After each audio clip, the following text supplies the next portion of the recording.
okay, your comment that I believe I have to find the slope, then plug that into the equation and get the b value, that's on the right track. To find the slope, by the way, here's a graph of f of x, these two black branches, and here's the tangent line at the point 1, 1/3. In order to find the slope, formula for the slope of a tangent line to the original function, we have to find the derivative, which involves using the quotient rule. So it's the denominator times the derivative of the numerator minus the numerator times the derivative of the denominator all over the denominator squared. And that simplifies to -4 over the denominator squared. And to find the slope of the tangent line at the point where x equals 1, we plug 1 in for x, which is what I did right here into the formula for the derivative.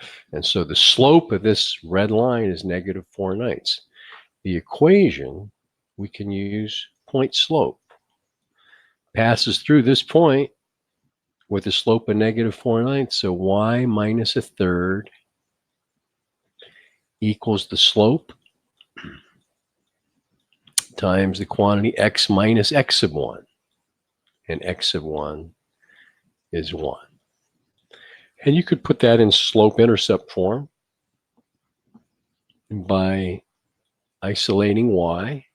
Here we'd have -4/9 x plus 4/9. And then I'd have to add this 1/3 to both sides to isolate the y. And instead I'll add 3/9 instead of 1/3. So I have a common denominator. So -4/9 x plus 7/9 gives us the y-intercept, which is right about there. Okay, now I'm going to share my screen. Go to Desmos and show you how you could use Desmos to figure out all this stuff. Here is f of x. Here's the point 1, 1/3. G of x, I use the derivative operator on Desmos, which is right here, the derivative of f of x. So I could use g of x to find the slope, and there it is, g of 1, -4/9. I could also use k of x, which is using the quotient rule, and I still get the same thing. And you can actually use Desmos to check that you did the derivative formula correctly. Here's the graph of g of x. Let me get rid of f of x. And here's the graph of k of x, and they match.